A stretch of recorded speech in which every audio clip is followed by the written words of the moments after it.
Olá, sejam bem-vindos a este episódio 200 E o Resto é História. E, portanto, deixem-me repetir o número 200, com Rui Ramos e João Miguel Tavares. Rui, muitos parabéns, em primeiro lugar para ti, por ter chegado até aqui. 200 programas, já deves ter respondido aí a 500 mil perguntas, o que é mesmo muito impressionante. Bom, nós tínhamos prometido para hoje um programa especial, não é todos os dias que se faz 200 programas, e eu ainda propus ao Rui responder a 200 perguntas em atrasos dos nossos ouvintes. Bem, boa porque ideia. temos até mais de 200, mas vá lá saber se porque o Rui achou que era má ideia. E portanto, depois de muito matutarmos, decidimos fazer isto. Portanto, é um programa especial em que vamos recuar precisamente 200 anos e ver como era Portugal nesse dia. Ou seja, este programa 200 está a ser transmitido pela primeira vez a 10 de maio de 2023 e nós fomos ver o que se estava a passar em Portugal a 10 de maio de 1823. E para isso escolhemos um jornal que então se publicava, que era o Diário do Governo. O Diário do Governo era assim uma espécie de RTP da altura, não é? Era um jornal do Estado, editado pela Imprensa Nacional, que já existia, e em que o Governo nomeava o diretor, chamava-se redator na altura, não era, Rui? E esse redator / diretor escrevia e decidia o que publicar. E era um jornal que só tinha 6 páginas, este número que vamos analisar, mas tinha uma informação muito variada, que aliás pode ser encontrado digitalizado na net. Nós estivemos a lê-lo, é o número 111, portanto o número 111 de 10 de maio de 1823, e o Rui vai ser o nosso Marcelo de 1823. Vai ser o nosso Marcelo e portanto vai comentar a atualidade daquele dia. Rui, desde logo uma coisa que eu achei curiosa e significativa foi haver um espaço ainda razoável dedicado à atualidade internacional e onde encontramos documentado um debate que então decorria no Parlamento Britânico, no qual os ingleses se ofereciam como mediadores dos franceses e, cito, para terminar a sua disputa com Espanha. Espanha com H. E o que é que se estava... Espanha com H, Espanha com H. E o que é que se estava a discutir ali, Rui? Que disputa era aquela em maio de 1823 e porque é que essa disputa chegou às páginas de um jornal português no dia 10 de maio de 1823? Era a grande questão do dia. O que se estava a passar é que a França invadirá a Espanha. Bom. A 7 de abril de 1823, com um exército de 80 mil homens. Portanto, já não era o Napoleão. Não. Em 1823, a Ucrânia ficava aqui mesmo ao lado. A base da invasão, o pretexto da invasão, estava na relação entre as duas famílias reais, a família real francesa e a família real espanhola. Eram ambos Bourbons, portanto, a família Bourbon, descendentes os reis espanhóis eram descendentes dos reis de França. No trono em França, nesta altura, em 1823, estava o rei Luís XVIII. O rei Luís XVIII era um irmão de Luís XVI.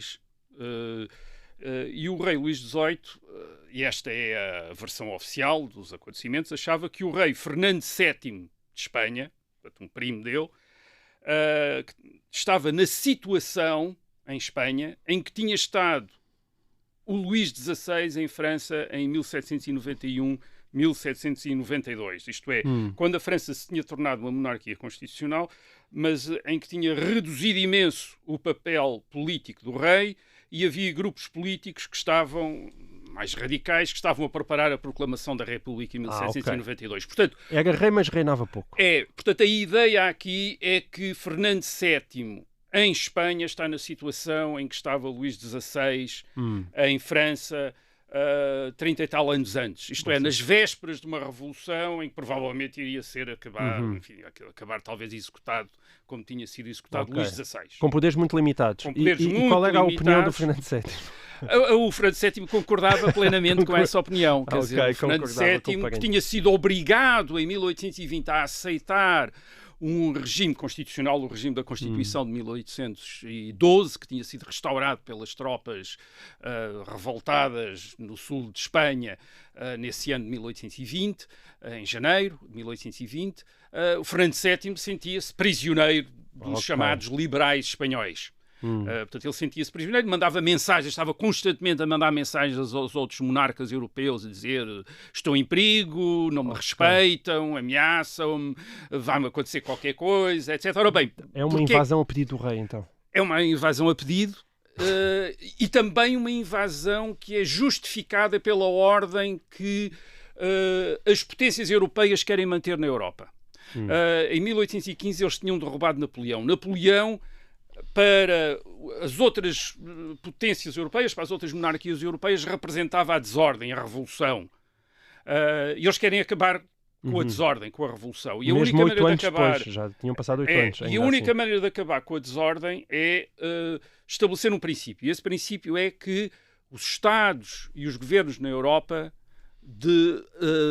assentam no princípio da legitimidade dinástica. Só há um Estado onde há uma dinastia.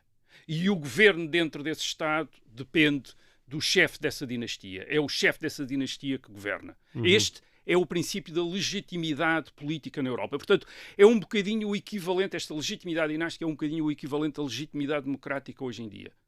Portanto, aquilo que se estava a passar em Espanha para estes outros governos europeus era uma violação do princípio da legitimidade política na Europa. Aqui está um Estado em que o governo já não depende do rei, em que o rei está desconsiderado, em que a dinastia está ameaçada. Portanto, é como se hoje em dia houvesse em Espanha o estabelecimento de uma ditadura e isso ofendesse todos os outros Estados da União Europeia e eles decidissem vamos ter de intervir para acabar com esta vergonha. Daí a tua comparação com a Ucrânia, não é?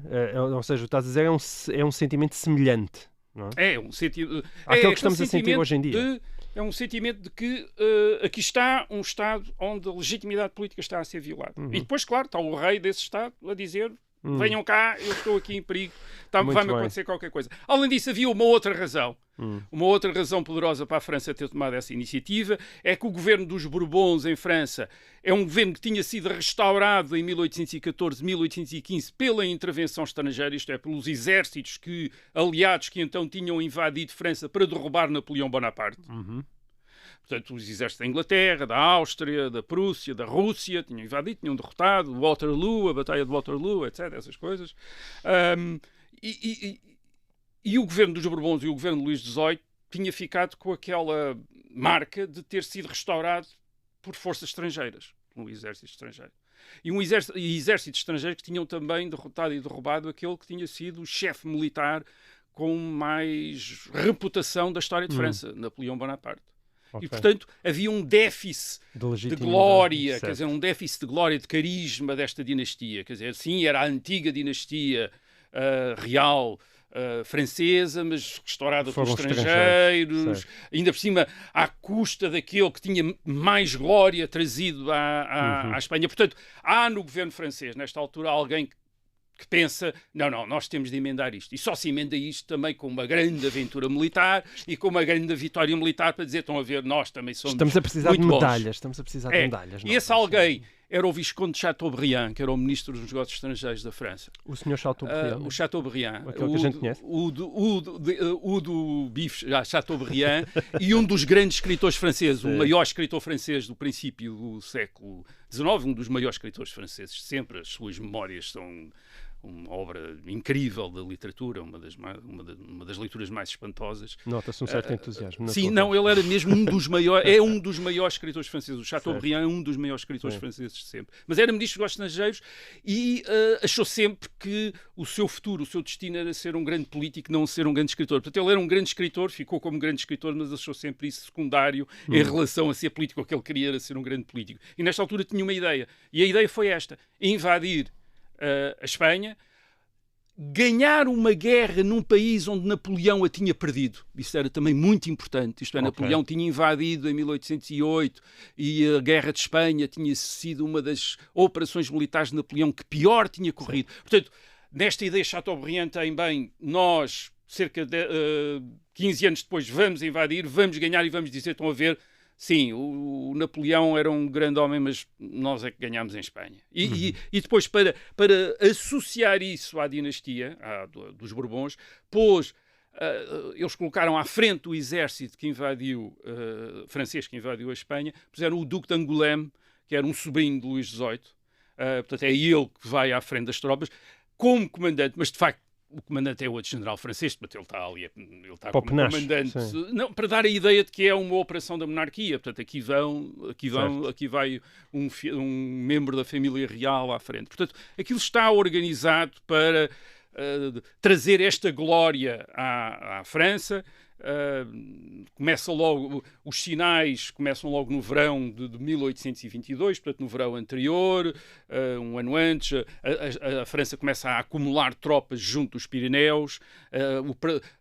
A desculpa é que é um cordão sanitário para evitar a contaminação por febre amarela, portanto as tropas estão a acumular para invadir, toda a gente percebe isso. Durante algum tempo, e aí a importância destes debates no Parlamento Britânico. Sim, o que é que a Inglaterra tem a ver com isto? A grande esperança do governo liberal em Espanha é que a Inglaterra não deixe a França invadir a Espanha. Isto é, a Inglaterra se oponha. Ou a França invadindo a Espanha, a Inglaterra se põe ao lado de Espanha como se tinha posto em 1808 com Napoleão. Certo. Portanto, essa é a ideia. E que a ideia da Inglaterra poder se pôr ao lado de Espanha até sirva para dissuadir a França de invadir. Mas pelo que se pode ler no Diário do Governo, não era essa a ideia da Inglaterra. Não aconteceu nada disso. Porquê? Porque, primeiro, a França estava mesmo a precisar muito da invasão. Os Bourbons em França estavam muito a precisar de invadir Espanha. Depois, porque a Inglaterra, a principal preocupação da Inglaterra nesta altura já não era a península em si, mas era as Américas. A Inglaterra não queria que nenhuma outra potência continental, portanto, potência europeia, continental, tivesse influência nas Américas. E neste momento as Américas já estão independentes. Portanto, a Espanha tem menos importância. Quando dizes as Américas, estás a falar das Américas todas. A Sul, a América Central e a América do Sul, incluindo México, etc. Sim. Os espanhóis ainda têm alguns exércitos a combater na América do Sul, mas, enfim, percebe-se que a causa está mais ou menos perdida. Certo. Portanto, para a Inglaterra estaria mais preocupada se a França ocupasse a Espanha e a Espanha ainda tivesse influência na América do Sul, porque isso queria dizer que a França, através da Espanha, iria adquirir influência na América do Sul. Mas neste caso já não há esse risco, portanto a Inglaterra, enfim, está mais disponível para deixar ou para tolerar que os Bourbons tenham não lhe agradou nada, mas enfim, para deixar. Por outro lado, e essa é outra coisa, é que o regime constitucional espanhol, o regime liberal em Espanha, era verdadeiramente impopular em Espanha. Isto é, o povo continuava a se identificar com a religião, com a dinastia, e achava que o regime liberal tinha posto em causa quer o rei, quer a religião católica. E, portanto, quando os franceses invadem em abril de 1823, há uma coisa curiosa. Quando os franceses invadiram em 1808, eles ocupam as cidades, mas têm uma grande resistência no campo, que é onde está a maior parte da população. A maior parte da população em 1811, portanto, no tempo de Napoleão, tinha recebido os franceses como hereges, como gente que vinha pôr em causa a dinastia e a religião. Em 1823, a população recebe os franceses como aliados, vêm restaurar a religião e vêm restaurar a dinastia. Que estavam a ser postos em causa pelo governo liberal. Pelo governo liberal em Espanha. E, portanto, são as cidades que ficam ao lado do governo liberal de Madrid e são os campos, digamos, que apoiam, se juntam ou recebem bem as tropas francesas. Não houve a guerrilha do tempo napoleónico. Não há nada a guerrilha, há uma resistência das cidades, são as cidades onde estão as autoridades liberais que tentam resistir, enfim, e resistem até novembro, quer dizer, a última a cair vai ser Barcelona, em novembro de 1823. Barcelona é a última a cair, apesar de ficar mais próxima de França. Mas foi aquela que resistiu durante mais tempo. Portanto, Madrid caiu antes de Barcelona. Em grande medida também porque não era uma prioridade para os franceses. Os franceses tentaram ir primeiro para Madrid, que era onde estava a família real. Depois as cortes espanholas fogem de Madrid para Cádiz, isto é, para o sul de Espanha, levando a família real prisioneira. E, portanto, os franceses depois vão atrás deles para Cádiz, quer dizer, e há o cerco de Cádiz em agosto e setembro. De facto, é uma situação confusa. Portanto, aquilo que tu estás a dizer é que o governo liberal espanhol tinha, de certa maneira, raptado a própria família real, que supostamente lhe dava legitimidade. Exatamente. Tinha aprisionado, eram prisioneiros do governo, quer dizer, eram prisioneiros do governo. O século XIX realmente é divertido, Rui. Não admiro que tu gostes tanto dele. Muito bem. Então, avançamos, certo? Para a primeira página do Diário do Governo, porque ele começa logo com uma secção chamada Artigos de Ofício do Ministério dos Negócios da Guerra. E então, a 10 de maio de 1823, a pátria portuguesa estava a recrutar soldados. E a coisa, devo dizer, não estava a correr lá muito bem, porque havia conselhos, passo a citar o Diário do Governo, em que há menor número de recrutas apurados do que correspondente à força da população. Portanto, o pessoal estava-se a pisgar. E ora, e li-se também no jornal que nas circunstâncias em que se encontra a Península é o recrutamento do exército um objeto da maior transcendência e que imperiosamente exige ser ultimado com toda a celeridade. Rui, tu já nos contaste em que situação se encontrava a Península, só já nos contaste este pormenor. O que é que Portugal tinha a ver com isso? Porque é que em Portugal isto também era um assunto, como diz o jornal, da maior transcendência? Da maior transcendência. Portugal, logo que se soube da invasão francesa da Espanha, Portugal rompeu relações diplomáticas com a França em abril de 1823. E porquê?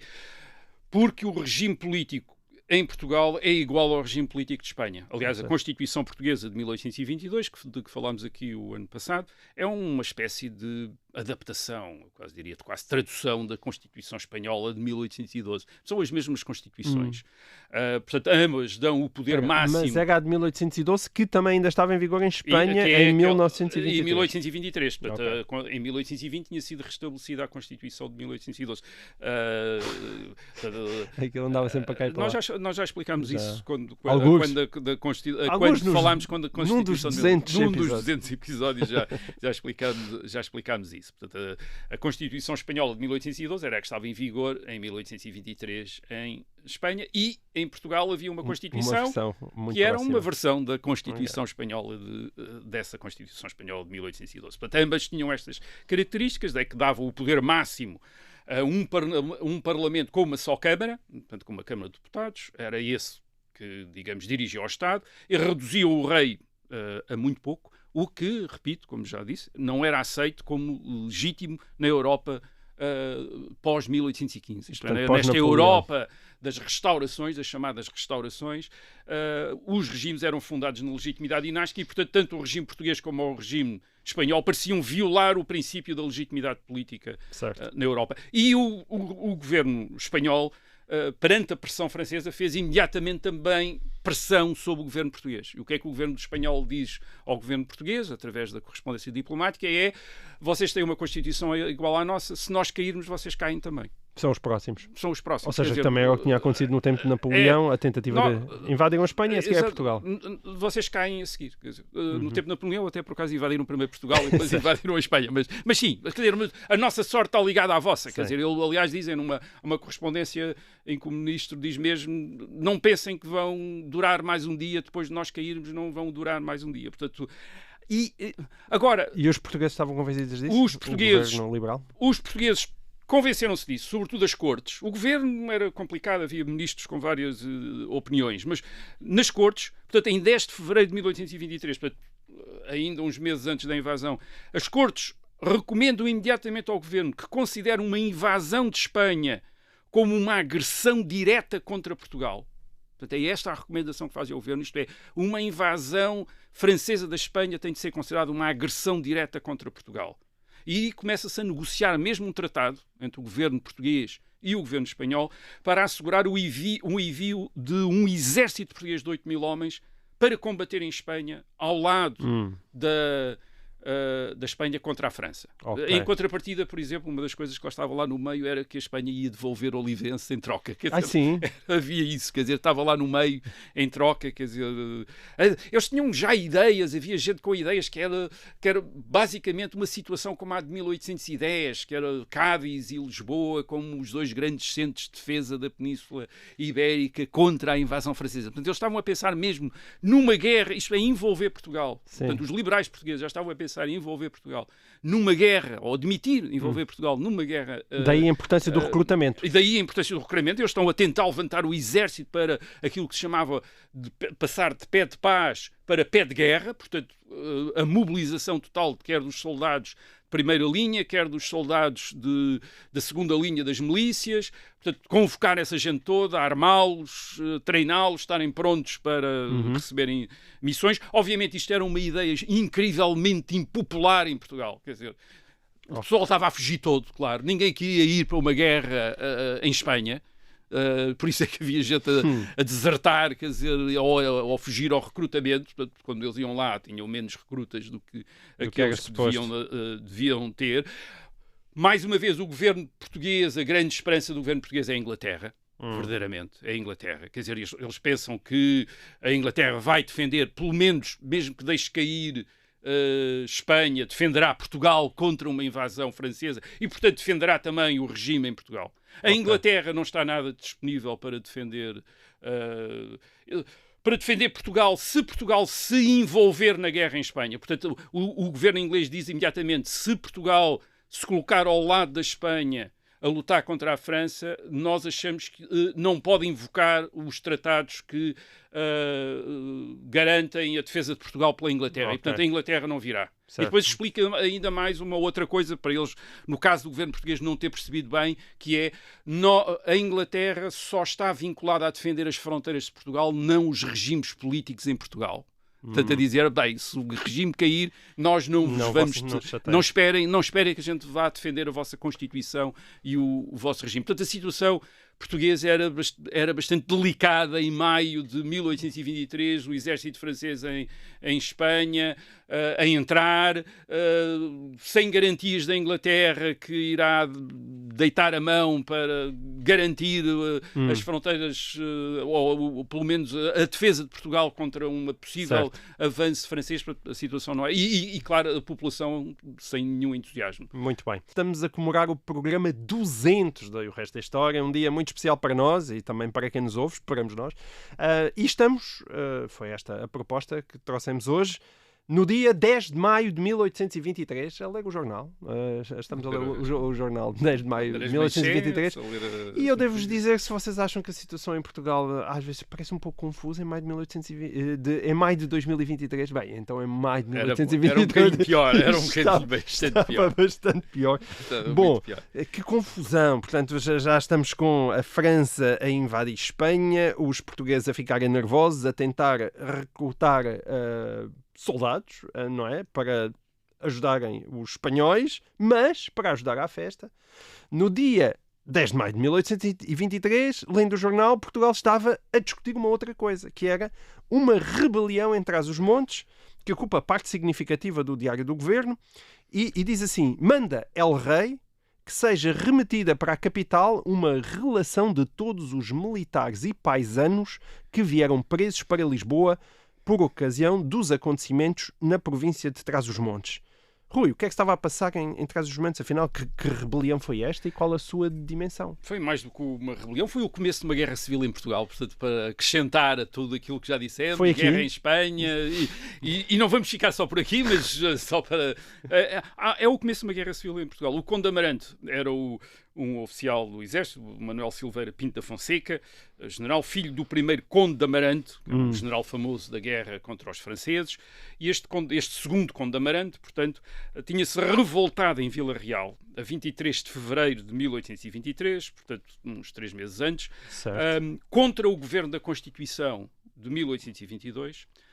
Ele tinha-se revoltado em nome de Dom João VI e da religião católica. Portanto, contra o governo, tinha-se uma revolta militar contra o governo. Aliás, a revolta ficou em Trás-os-Montes, mas não era só para ser em Trás-os-Montes, era uma revolta de todo o reino contra o governo de Lisboa, contra o governo. Mas a favor do rei, não é? Em nome do rei e a favor do rei. Portanto, eles achavam que o Dom João VI estava prisioneiro das cortes, portanto, estava cativo. É o rei cativo. A mesma situação de Fernando VII. Em Espanha, estava cativo e, portanto, a proposta do Conde Amarante é libertar o rei. Quer dizer, o rei está cativo.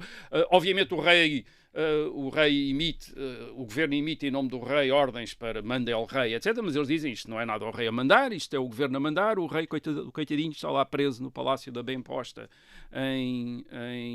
em Lisboa, quer dizer, rodeado pelos facciosos, como eles dizem, pelos facciosos, que não o deixam mexer-se e nós vamos libertar o rei e, ao mesmo tempo, também restaurar o respeito que se é devido à religião católica e que o governo e as cortes liberais também desrespeitam. Mas começam longe, Rui, em Trás-os-Montes. É onde ele podia, quer dizer, onde ele tinha a sua base de apoio. O Conde de Amarante era daquela região, de Vila Real, portanto ele era um grande proprietário e, portanto, é aí que ele começa. Portanto, obviamente também o mais longe possível de onde estão as forças principais do governo. O contexto, bem, o Conde de Amarante pode invocar imensa coisa como invoca das suas proclamações, isto é, portanto, o cativeiro do rei, a perda do Brasil, 1822, a iminente invasão da Espanha pela França, portanto, ele diz, estão a ver, a Espanha vem invadir a França e depois vai invadir Portugal, o governo de Lisboa agora quer envolver-se na guerra em Espanha, isto vai ser um desastre, abismos, estão-nos a chamar para abismos, isto é um precipício, portanto eu quero evitar tudo isso. A própria rainha, Dona Carlota Joaquina, em Lisboa, tinha-se recusado a jurar a Constituição, portanto tinha dado um sinal que uma parte, pelo menos, da família real não estava em sintonia com o que se estava a passar no governo em Lisboa. Portanto, o Conde de Amarante pode invocar estas coisas todas para justificar a sua revolta. Portanto, ele basicamente... Mas já havia uma ligação aos miguelistas? Não, bem, o Dom Miguel ainda não é uma figura nesta época. Quer dizer, o Dom Miguel não é uma figura nesta época. O Dom Miguel, aliás, o Dom Miguel não é claro qual é já agora entre parênteses, não é claro, porque os liberais estão a pensar, porque reparem, a separação do Brasil, a independência do Brasil é liderada pelo príncipe real, herdeiro da coroa, Dom Pedro. Certo. E uma das coisas que os liberais estão a discutir nesta altura é privar o príncipe real da sucessão da coroa. E os liberais uma das coisas que admitem é fazer de Dom Miguel o novo príncipe real. Portanto, o Dom Miguel não se percebe, vai ficar claro. Ainda é ambíguo nesta época. Não é uma figura pública ainda, certo. Isto é, não é alguém que tenha, portanto, não se sabe onde é que ele está, sabe-se que a mãe dele está contra o regime, o irmão, o Dom Pedro, no Brasil também está contra, o Dom João VI não se sabe, as irmãs do Dom Miguel e do Dom Pedro, que estão em Espanha, as infantas portuguesas que fazem parte da família real espanhola, nitidamente também estão contra os regimes quer de Espanha, quer de Portugal. Portanto, mas não se sabe bem... O termo técnico em história é uma confusão do caraças. Não, quer dizer, sim, as coisas... Reparem, é assim que se faz história, é assim que nós vivemos a história. Quer dizer, os historiadores têm... o papel, é isso que se espera dos historiadores, de tornar clara a história. Mas ao tornar clara a história, eles de alguma maneira tiram aos seus leitores a possibilidade de compreender a situação em que estavam os atores históricos naquela altura, que era muito mais confusa, perante uma confusão que não é aquela que os historiadores, cuja função é, os historiadores têm como função, digamos, desvanecer. Sim. Mas para compreender a ação dos protagonistas e dos atores da época, é fundamental ter ideia de que aquilo não era claro. Não, aliás, a graça que se nota neste exercício é, quando nós vamos ler um jornal do dia, é muito mais confuso do que se nós estivermos a ler um livro de história. Quer dizer, num livro de história, por vezes, ou porque o autor não foi feliz na maneira como redigiu, ou porque o leitor precisa de outro tipo de informação para perceber o que é que está a ler. Nós às vezes ficamos com a ideia de não estou a perceber isto parece confuso, mas a confusão é apenas da escrita, quer dizer, da exposição. Aqui não, aqui há uma obscuridade dos próprios acontecimentos, há o nevoeiro da guerra, quer dizer, há o nevoeiro da política também, não sabemos exatamente o que é que se está a passar. Bem, muito bem. Portanto, o Conde de Amarante revolta-se, ele tenta sair, portanto, reúne as tropas, quer as tropas de primeira linha, portanto, os soldados profissionais, quer as tropas de milícias que existem em Trás-os-Montes, com o apoio da população. Há muitos civis que se armam para apoiarem também a revolta contra as cortes, e tenta depois sair de Trás-os-Montes para vir revoltar o resto. E é aí, em 23 de março, há uma grande batalha em Amarante. Portanto, o Conde de Amarante tenta sair de Trás-os-Montes através de Amarante para entrar no Minho. Os exércitos dos liberais, os exércitos constitucionais, os exércitos do governo, comandados pelo general Luís do Rego e pelo general Claudino, tentam bloquear em Amarante a passagem do Conde de Amarante para o Minho. Conseguem, portanto há uma grande batalha, portanto, e como resultado dessa batalha, corre bem para o governo, é o exército do governo que depois vai invadir Trás-os-Montes. São 12 mil homens, o exército constitucional entra em Trás-os-Montes, quer dizer, entra em Trás-os-Montes e entra em Trás-os-Montes com ameaças incríveis, quer dizer, com ameaças tremendas, que são ameaças que tinham sido consagradas quer pelas cortes, quer pelo governo. E essas ameaças são, e o general Luís do Rego, em proclamação, avisa aos habitantes de Trás-os-Montes disso, que é: todos os civis que pegarem armas contra o exército de governo serão considerados traidores e imediatamente fuzilados. Portanto, toda a gente, toda a população civil que estiver armada e que for apanhada com armas é fuzilada, que são fuzilados. E mais, e todas as povoações, portanto, aldeias, vilas, cidades, que resistirem à entrada do exército constitucional serão consideradas, e a expressão é esta, fora da lei. Serão consideradas fora da lei. Isto quer dizer que podem ser incendiadas, saqueadas e os seus habitantes dispersos. Portanto, a população expulsa da cidade. Portanto, é assim que o general Luís do Rego entra em Trás-os-Montes. Mas houve disso? E houve disso, sim. E houve, por exemplo, uma prática que depois os jornais de Lisboa vão considerar bárbara, quer dizer, da parte do exército liberal, em Trás-os-Montes, que é as chibatadas, quer dizer, prender todos aqueles... Não fuzilam, mas sujeitá-los, portanto, a sevícias em público. Portanto, as pessoas são chibatadas em público, quer dizer, chicoteadas em público, na praça, com toda a gente a assistir, são chicoteados todos aqueles que são resistentes ao governo ou estão contra o governo, etc. É assim que o Luís do Rego entra, o general Luís do Rego entra em Trás-os-Montes. E o que é que aconteceu ao Conde de Amarante? Ora bem, portanto, as coisas correm bem para os liberais. Eles conseguem ocupar Bragança a 13 de Abril, portanto, cerca de um mês depois ocupam Bragança. O Conde de Amarante, com as tropas que tem, com as milícias que tem, retira para a Espanha, entra em Espanha. E o que acontece é que o exército liberal entra em Espanha também atrás do Conde de Amarante. É sério? Portanto, há dois exércitos portugueses que estão em Espanha e toda a guerra civil portuguesa passa para dentro de Espanha. O exército do Conde de Amarante ocupa Palência, depois ocupa Salamanca. Portanto, essas cidades tornam-se cidades ocupadas por exércitos portugueses. E porquê? Porque E os espanhóis? Os espanhóis estão a combater os franceses, não têm meios para defender a fronteira contra os portugueses. Portanto, há uma parte de Espanha que é atravessada por exércitos portugueses que andam a combater lá e a ocupar cidades e a ocupar...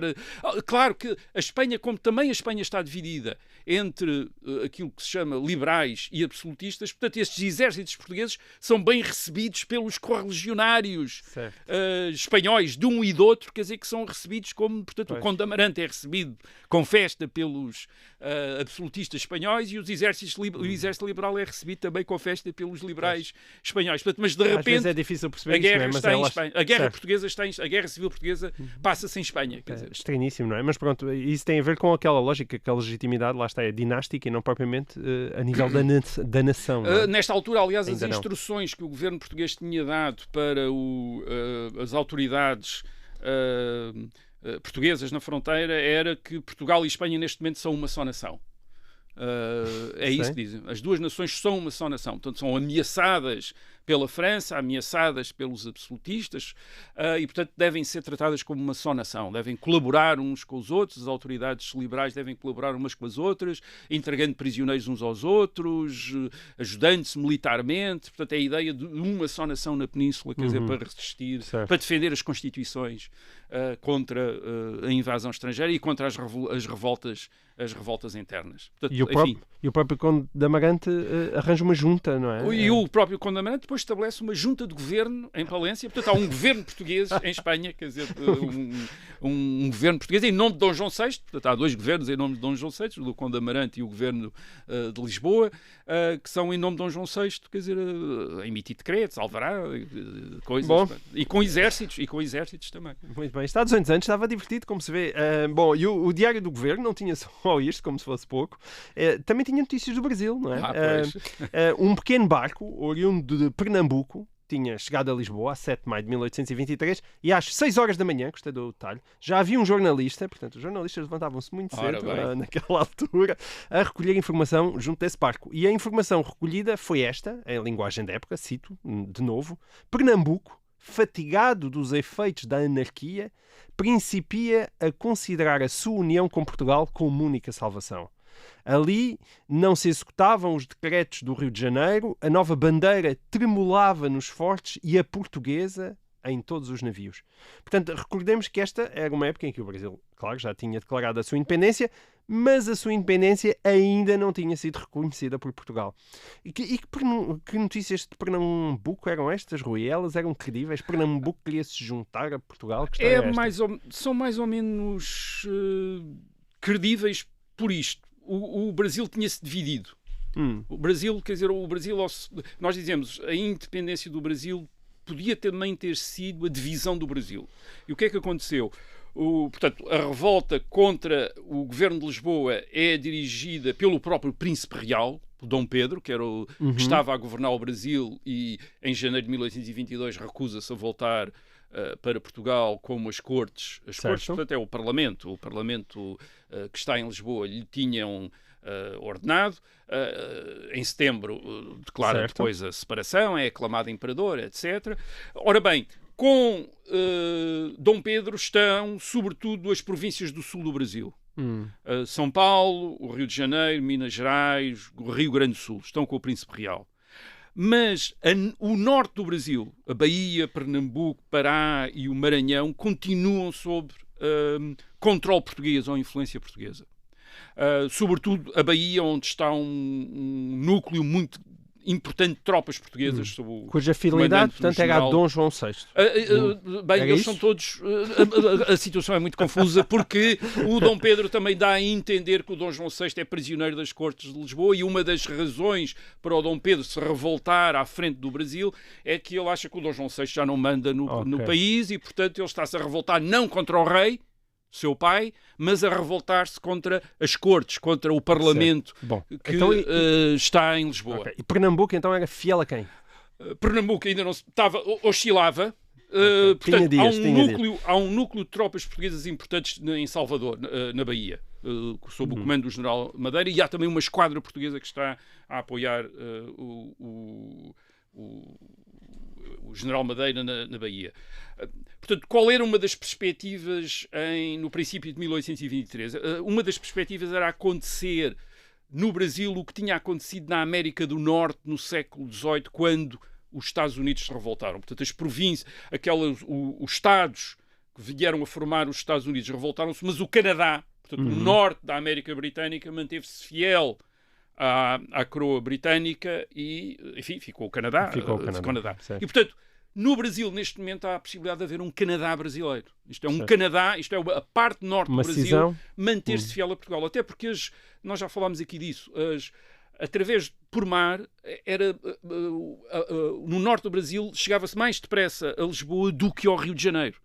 Portanto, as ligações com Portugal eram mais rápidas, do norte do Brasil eram mais rápidas, as relações eram mais rápidas, ou tão rápidas com Lisboa do que com o Rio de Janeiro.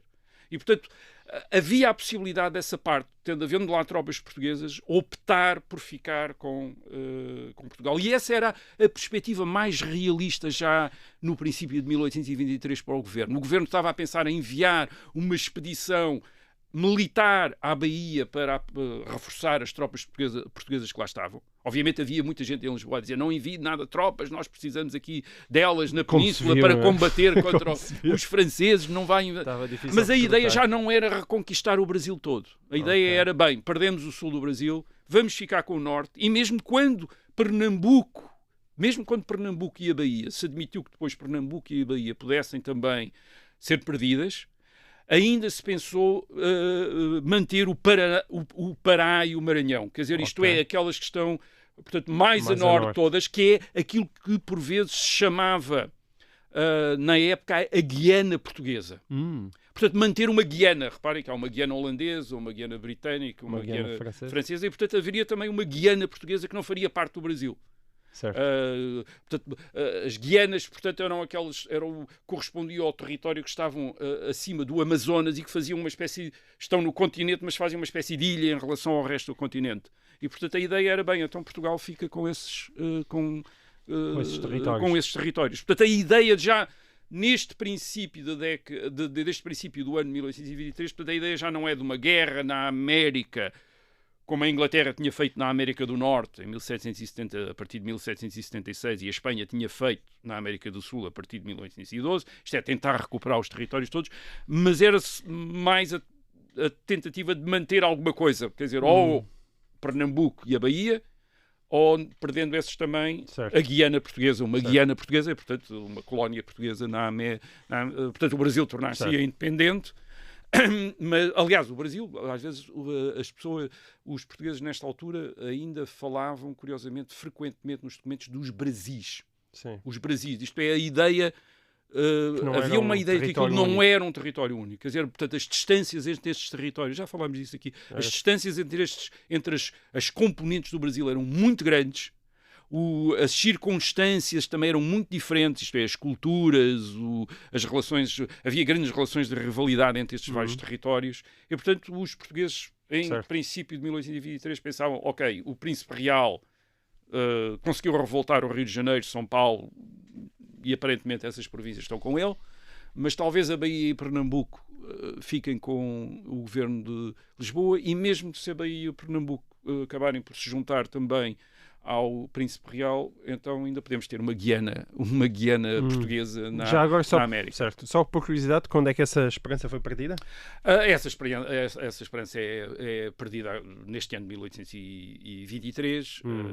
Enfim, mas lá mais para o final. Sim. É uma esperança. Não é verdade. Deixa-me corrigir o que eu estava a dizer. Houve uma esperança ainda maior que se criou no ano de 1823, que era manter Dom Pedro como príncipe real. E, quando Dom João VI morrer, tudo voltar a ser tudo outra vez uma mesma monarquia. Essa foi a outra esperança que se criou em 1823. Muito bem. Nós estamos aqui animadíssimos a discutir o dia 10 de maio de 1823, há 200 anos, mas infelizmente o nosso tempo acabou. Para quem nos está a ouvir em direto, olha, ainda temos aqui muita notícia para lamber, não é? Como se costuma dizer, mas terá que ficar para podcast quem nos está a ouvir em direto. Eu despeço-me até para a semana. Os outros, já sabem, podem continuar a ouvir-nos, porque temos mais perguntas. Rui, no dia 10 de maio de 1823, 200 anos, já havia corporações de trabalhadores a protestar, tal como agora. E, em particular, as corporações tinham... eram umas que tinham as chamadas lojas de capela, na Baixa de Lisboa, que é onde se vendiam bugigangas, não é? Os capelistas, exato. Os capelistas e adereços de vestuário, um nome que caiu em desuso. E eu cito o Diário do Governo. Os mercadores da classe de capela, cheios de respeito e de reconhecimento, vêm agradecer à Câmara Constitucional pelo pronto e feliz êxito que teve o requerimento que fizeram tendente à extinção dos vendilhões das praças públicas e arcadas do Terreiro do Paço junto às alfândegas. Portanto, eles queixavam-se, os capelistas, que estes vendilhões, hoje em dia chamar-lhe-íamos vendedores ambulantes, não é? Tinham empurrado os capelistas para um, e cito, quase total desamparo. Rui, em primeiro lugar, explica-nos o que é esta Câmara Constitucional a que os mercadores se dirigem e depois conta-nos até que ponto esses conflitos eram coisa séria. A Câmara Constitucional, é a Câmara Municipal de Lisboa. Chamava-se Câmara Constitucional. Que, como os vereadores se identificam com a causa da Constituição, com a causa constitucional, assume, nesta altura, o título de Câmara Constitucional. É só para dar a ideia da orientação ideológica havia Constitucional da Câmara. Tudo. Aliás, também havia, nesse Diário do Governo, de repente também aparece El Rei Constitucional. O El Rei Constitucional, para dar a ideia de que o rei Dom João VI está identificado, identificado com a Constituição. Portanto, bem, a economia urbana em 1823 está muito baseada em exclusivos. Portanto, são exclusivos que são, ou quase diríamos também monopólios, que são reconhecidos a determinados indivíduos para exercer atividades e profissões, como o lojista, os capelistas, ou como o artesão. Às vezes esses indivíduos estão associados em corporações que têm o exclusivo de exercer, cujos membros têm o exclusivo de exercer determinado tipo de profissões. O Estado está interessado nisto porque tudo isto significa licenças, taxas, impostos, receita, portanto, muito bem. Mas, claro, havia... Mais fácil de coletar se estiverem organizados. Exatamente. Mas, claro, havia uma economia tipo paralela, escapa às licenças, aos alvarás, desde tempos imemoriais. como os dos vendedores da rua, nitidamente. Nós estamos a imaginá-los com as suas alcofas, ou porem lá também os carrinhos de linhas que os capelistas estavam a vender nas lojas, a preços talvez mais baratos, talvez de menor qualidade, mas mais baratos. Faziam concorrência a quem tinha lojas. Nós não sabemos muito dessa economia paralela, quer dizer, porque é uma economia que não está registada, não tem licenças, escapa aos impostos, mas irritava muito, obviamente, aqueles que pagavam as licenças e queriam ter o exclusivo e claro, e era uma economia que ocasião se manifestava no centro da capital, isto é, nas arcadas do Terreiro do Paço. Claro. Debaixo das arcadas do Terreiro do Paço havia vendilhões, havia os tais vendilhões e, portanto, e aqui a Câmara Municipal. Aliás, é o rei que faz isso, é o governo que faz isso, mas a pedido da Câmara Municipal faz, portanto, o que Cristo fez no templo em Jerusalém, também expulsar os vendilhões, não do templo, mas do Terreiro do Paço. E junto às alfândegas, não é? Porque é bom lembrar que aquela era a principal alfândega do país e ficava ali, não é? E ficavam ali as alfândegas. Quando chegavam os barcos. E, portanto, e estavam aqueles vendilhões todos ali a vender e a mercadejar. Portanto, é um velho conflito. Muito bem. Bom, e para verem que, de facto, o dia 10 de maio de 1823 não foi assim há tanto tempo, saibam os caros ouvintes que há 200 anos já havia problemas com falta de investimento no setor público e nomeadamente em torno da prisão de Alcotim e que ela foi envolta em certa polémica nestas páginas do Diário do Governo. E para a polémica não temos tempo, Rui, mas vale a pena citar António Sebastião de Freitas, escrivão da Câmara de Vila de Alcotim, no Alentejo, que informa: Sua Majestade, El Rei Constitucional Dom João VI, lá está, que Deus guarde, etc. Está escrito assim, que Deus guarde, etc. Eu gosto muito deste etc. Não é? Abrevia. É para abreviar todo o resto. E diz então esse escrivão que a cadeia desta vila, de Alcotim, se acha na última decadência e precisa de muitos amanhos. Eu gosto muito de amanhos. É uma palavra que eu sou alentejano, eu utilizava-se muito na minha terra. E diz-nos lá, Rui, há 200 anos, portanto, o país também estava com falta de dinheiro. A situação financeira era muito complicada também. Havia, já depois daquela situação política, militar, diplomática que descrevemos, de onde é que vinha este aperto financeiro? Vinha de duas coisas. Quer dizer, uma era a diminuição da receita. A grande fonte de receita do Estado no princípio do século XIX é as receitas da Alfândega de Lisboa. A tal Alfândega de Lisboa. Lisboa tinha sido o grande interposto europeu dos produtos brasileiros, portanto todos os produtos brasileiros que vinham para a Europa passavam por Lisboa, portanto passavam para a Alfândega de Lisboa, não era uma regra. Até 1808, passavam por Lisboa, portanto essa era a principal fonte de receita do Estado. Ora, o que é que aconteceu? Em 1808 a corte vai para o Brasil por causa da invasão francesa de Portugal e no Brasil decide que o Brasil pode comerciar diretamente com as nações amigas da Europa. Portanto, os produtos não precisam de passar pela Alfândega de Lisboa. E depois, claro, há em 1822 a separação e o conflito com o Brasil. Portanto, isso tinha afetado imediatamente as receitas do Estado. Portanto, havia menos a entrar nos cofres públicos do que antes, no princípio do século XIX. Por outro lado, tinha havido um aumento das despesas. Portanto, é uma situação clássica. Diminui as receitas, aumentam as despesas. E as despesas, porque é que tinham aumentado? Eram despesas de origem militar. Primeiro com as guerras com a França, entre 1808 e 1814. Portanto, a necessidade de manter um grande exército, grandes despesas de armamento, etc. Muitos oficiais.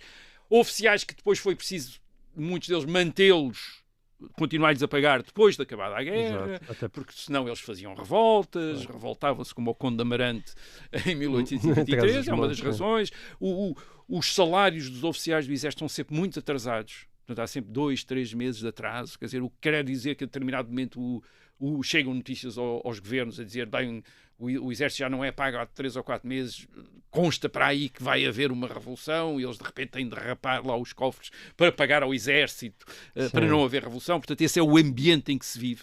Portanto, as despesas militares chegam a muito mais de metade das despesas totais. Pois. Portanto, a prisão de Alcotim não tinha hipótese. A prisão de Alcotim não era prioridade nesta altura, quer dizer, as câmaras municipais também não tinham dinheiro para fazer este tipo de obras. O país também estava a recuperar de uma guerra que tinha acabado há 10 anos, as guerras com a França. Portanto, havia zonas do país que tinham sido devastadas, ou não se tinha cobrado os impostos que tinha-se cobrado até então. Havia também este ambiente, como a revolta do Conde de Amarante dá a ideia de insubordinação latente por todo o país, quer dizer que havia gente que não pagava nada, quer dizer, não havia autoridades para isso, portanto havia este ambiente mau. Portanto, não sobrava dinheiro para estes projetos como os da cadeia de Alcotim, não era propriamente a grande prioridade do governo, mas é curioso que seja discutido. E seja discutido chegar a um jornal nacional. Porque anteriormente, no número anterior do jornal, alguém tinha escrito a dizer que era uma vergonha o que estava a passar-se. Um amigo da humanidade, acho que era assim que ele assinava, dizia que era uma vergonha. E, portanto, isto é a Câmara de Alcotia, dizia isso é tudo mentira, esse amigo da humanidade mentiu, não é nada disso. Vejam aqui os documentos a provar que nós tentámos tudo para fazer as obras na Câmara, mas não temos dinheiro, não somos nós que não queremos fazer. Mas isso é uma coisa curiosa, porque o tratamento dos presos, e aliás até a reforma das leis penais, é uma das grandes causas do liberalismo e da civilização na Europa no fim do século XVIII e no princípio do século XIX. Okay. Isto é mudar o tratamento dos presos como um sinal de que se está a passar para um Estado mais civilizado. E, portanto, isso é uma grande discussão nesta altura. Há livros europeus do Cesare Beccaria sobre as leis penais, etc., e o Código Penal. Portanto, é uma discussão bastante relevante, até mesmo politicamente relevante. O tratamento dos presos, aliás, o documento que a Câmara de Alcotim envia descreve lá uma coisa que é que, por exemplo, não há iluminação na cadeia. Isto é, não há luz, não há dinheiro para ter luz na cadeia. E, portanto, eram trevas, quer dizer, à noite aquilo ficava trevas absolutas. Portanto, os desgraçados dos presos ficavam na escuridão total, mal anoitecia. Quer dizer, portanto, aquilo era uma barbaridade. Eles admitem que isso é desumano. E, portanto, isto é uma questão que aflige mesmo. Isto é um grande tema de discussão na altura. Muito bem. Bom, então o Diário do Governo, de 10 de maio de 1823, também tem uma espécie de anúncios, nomeadamente estes. Na Rua da Flor da Marta, número 52, se vende uma carruagem de 2 assentos. Avisa-se que no dia 14 de maio se há de fazer leilão na Praça da Vila de Alhandra de uma manada de éguas e alguns potros, em junto ou em separado. Estes anúncios, como é que isto funcionava, Rui? As pessoas precisavam de dinheiro e organizavam leilões no sítio que tinham mais à mão, na Rua da Flor, na Praça da Alhandra? Como é que... A rua, ou então uma praça, eram as plataformas de internet da altura. Era o LX, não? Era o LX. As pessoas anunciavam o que tinham a vender e esperavam pela melhor oferta, por isso é que se chamava leilão, quer dizer, isto é, alguém, portanto, ia com esta manada, quer dizer, com esta, ele chama manada de éguas e de potros, quer dizer, e por isso à espera de que, portanto, já avisou que vai lá estar no dia 14, quer dizer... O dia 11 é um sábado, já agora, quer dizer, portanto, isto era na semana seguinte, portanto ele ia lá estar na Praça da Vila de Alhandra com as suas éguas e com os seus potros. E quem tivesse interessado aparecia. E aparecia, portanto, ou alguém licitava tudo, ou então comprava uma égua e um potro, e vendiam. Mas isto era assim um nascimento. Isto ainda não é bem um anúncio, dá-me ideia que não são anúncios ainda pagos, mas depois isso vai evoluir, não sei, quer não é? dizer, talvez fossem anúncios inseridos e talvez já houvesse alguma remuneração. E isso é uma coisa importante, porque 40 anos depois, quando aparece, por exemplo, o Diário de Notícias, na década de 1860, os pequenos anúncios vão ser um dos elementos principais dos jornais, vão se tornar uma das bases até de viabilização financeira dos jornais, que é o pequeno anúncio. E também uma das razões pelas quais o consumo de jornais aumenta para além daqueles que estão interessados em saber o que é que está a passar em Espanha, o que é que está a passar no Brasil, lá em Pernambuco, ou coisa assim. De repente, ainda não é o caso deste Diário do Governo, mas quer dizer, o Diário de Notícias mais tarde vai ser um jornal de pequenos anúncios, quer dizer, em que muitos pequenos anúncios, gente que vende, gente que compra, gente que quer comprar, gente que quer vender, gente que tem para alugar, gente que tem para isto, é uma das maneiras de viabilizar os jornais. Nesta altura, em 1823, a maior parte dos jornais são viabilizados por assinaturas.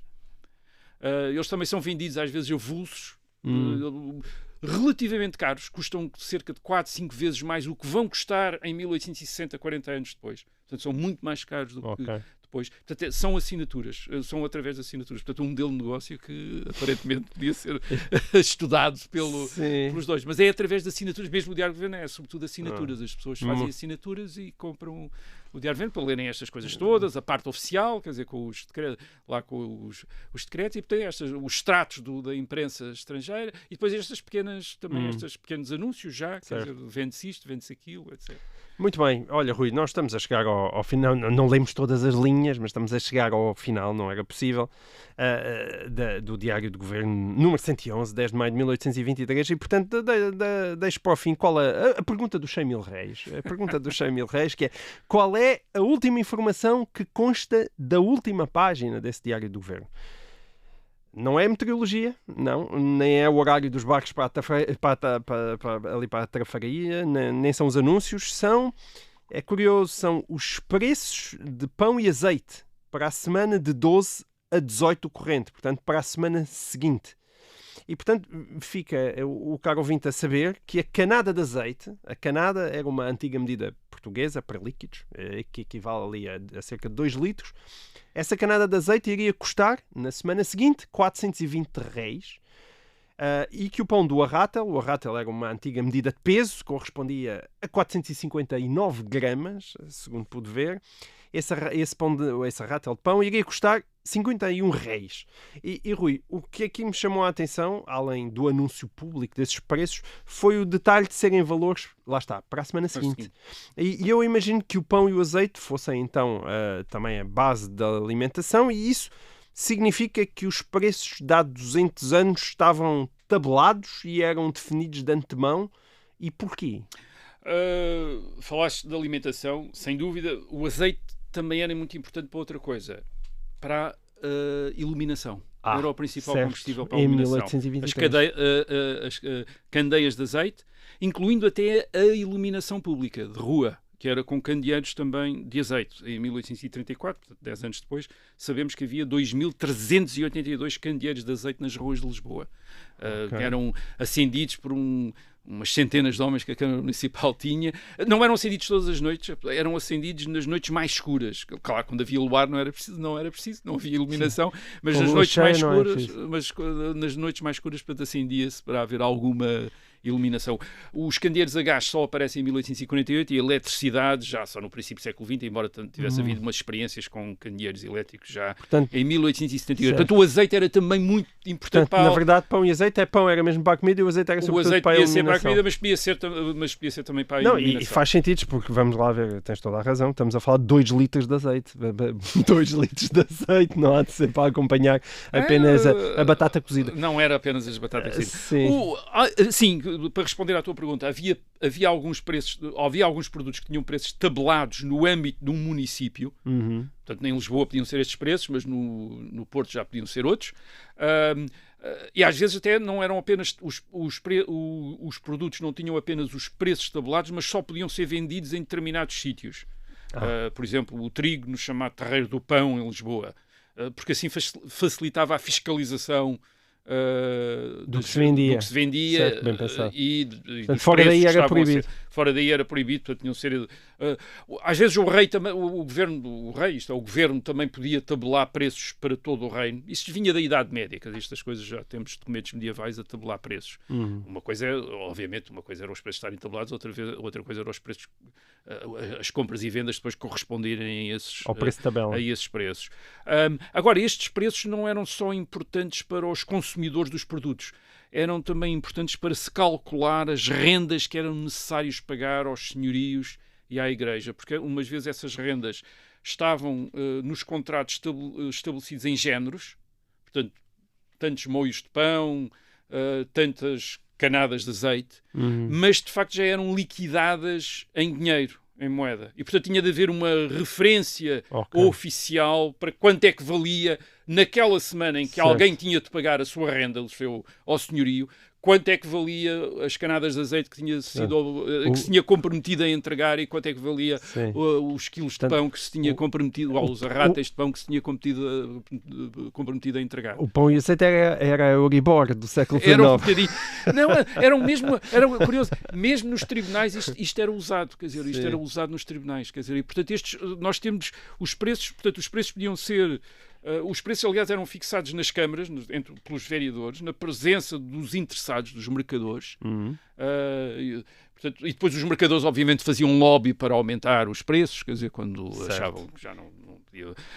Repito, isto não quer dizer que fossem os preços praticados. Portanto, estes eram formados pela lei da oferta e da procura e, portanto, podiam às vezes desviar-se dos preços tabelados, e nós sabemos que eles se desviavam porque havia também instituições já desde a Idade Média, que registavam os preços todos, que eram o quê? Que eram os hospitais, os conventos, algumas casas de nobreza que faziam grandes compras e tinham livros para registar os preços dos produtos que iam comprando. E, portanto, nós aí, embora por vezes eles também o compravam através de contratos e, portanto, às vezes tinham durante 10 anos o mesmo preço, não quer dizer que os preços flutuassem, mas queriam dizer que tinham arrematado com um fornecedor para fornecer àquele preço, mas geralmente ia-se registando os preços. Também havia câmaras municipais e às vezes entregavam isso às misericórdias, que registavam os preços médios, isto é, os preços que eram praticados no mercado. É um mundo fascinante. Por exemplo, os livros, os chamados livros da Receita e Despesa da Santa Casa da Misericórdia de Viana do Castelo,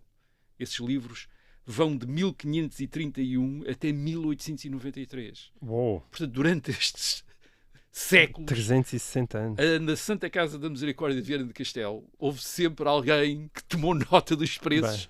E, portanto, hoje em são dia é 300 códices, são 300 livros onde estão os preços todas as semanas. Que é precioso para os historiadores. Não, fantástico. Isso, nós sabemos isso porque os historiadores, desde os anos... Já desde o século XIX começaram a estudar esta fonte de séries de preços. Que é o que nos permite fazer a evolução da economia. Sim, a evolução da economia, os ciclos PIBs, económicos, as conjunturas, essa coisa toda. Muito bem, olha, e assim termina este dia 10 de maio de 1823. Espero que tenham gostado desta viagem por um dia há 200 anos, na comemoração dos 200 episódios de O Resto é História. Para a semana já sabe, é o 201. Até lá.